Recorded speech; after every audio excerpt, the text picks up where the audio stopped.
मीठी वाणी बोलने से औरों को सुख और अपने तन को शीतलता कैसे प्राप्त होती है? By speaking sweet language, how others feel happy and our body also feels calm. Kabir ji ने मीठे वचनों का महत्व बताते हुए कहा है कि मीठी वाणी बोलने से सुनने वालों को बहुत सुख मिलता है।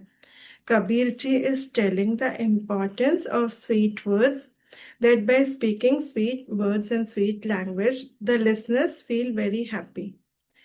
मीठे वचन बोलने से अपने मन का अहंकार नष्ट होता है।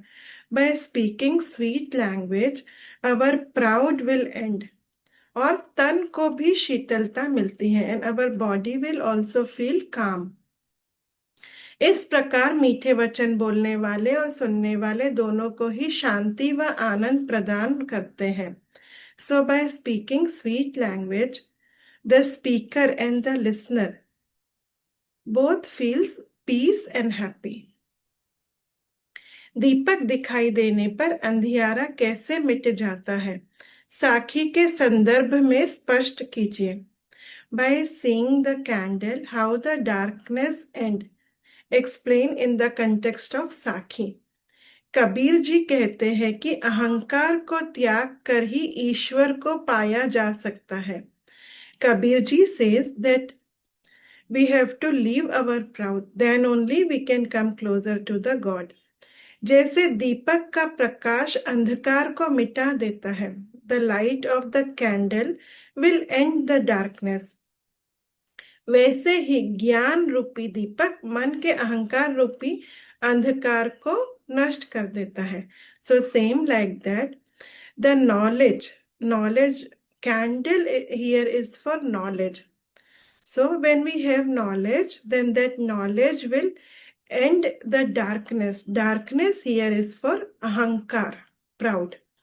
अहंकार से दूर होते ही ज्ञान के प्रकाश में ईश्वर की प्राप्ति होती है। Once we are away from proud, then we will come closer to the God. In the light of knowledge, ज्ञान के प्रकाश में।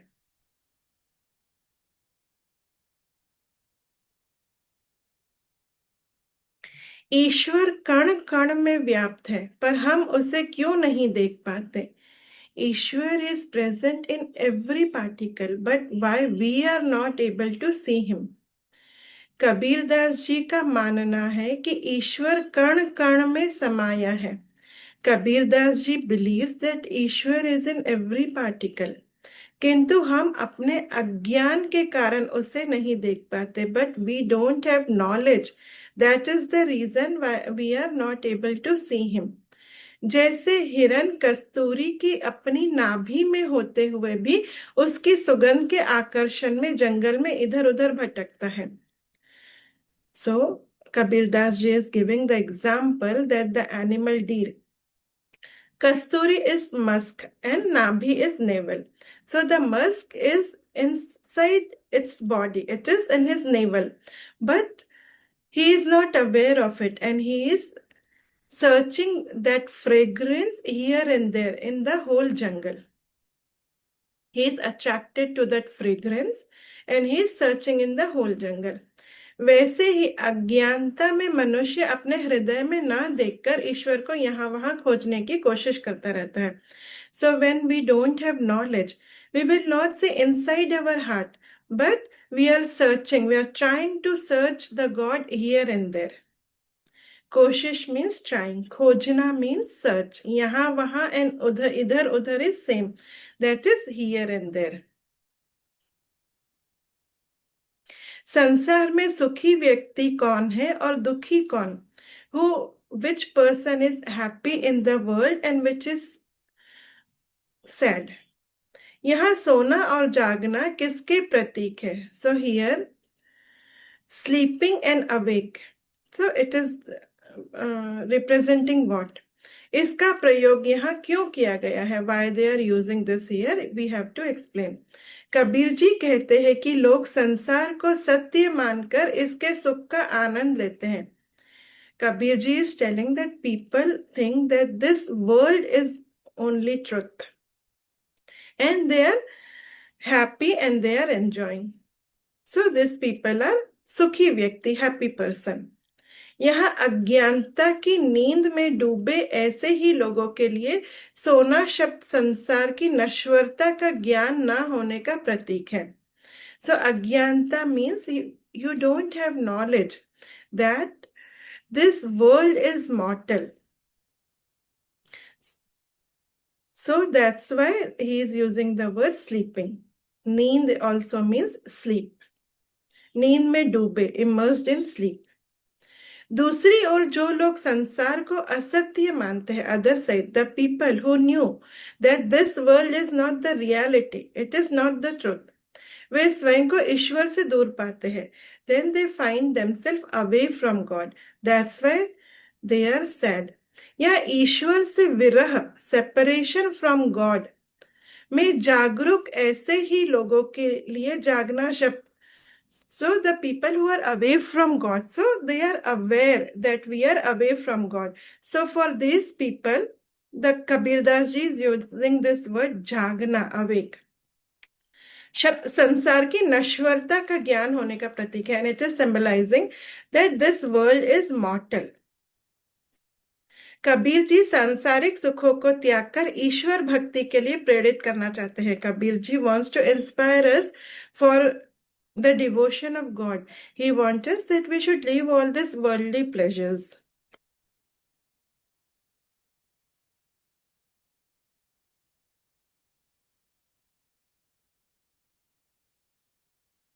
अपने स्वभाव को निर्मल रखने के लिए कबीर ने क्या उपाय सुझाया है? To keep our nature good. Nirmal also means clean, but we should have good nature. So what idea the Kabir Das ji is suggesting? अपने स्वभाव को निर्मल रखने के लिए कबीर ने उपाय सुझाया है कि हमें निंदा करने वाले को अपने निकट रखना चाहिए. निंदक इज क्रिटिक. निंदा करने वाला the person who tells our negative qualities. So that people we should always keep near to us. अपने घर के आंगन में ही उसकी कुटिया बना देनी चाहिए. In the courtyard of our house we should make one hut for him. कुटिया इज हट, आंगन इज कोर्टयार्ड. अर्थात विच मीन्स सदा उसे अपने पास रखना चाहिए. Always we should keep that person near to us. ऐसा करने से वह सदा हमारे दोष बताता रहेगा. By doing this he will always tells us about our fault. और हम दोषों को दूर कर अपने स्वभाव को निर्मल बना लेंगे. And we will correct our faults and our nature will become good actually, or clean, like that. So here in the Sakhi, the Kabir Das ji also telling that without using soap and water he will do this. और निंदक बिना साबुन और पानी के हमारी सारी बुराइयों को दूर कर देगा. एके अशीर पीव का पढ़े सो पंडित होई. इस पंक्ति द्वारा कबीर क्या कहना चाहते हैं?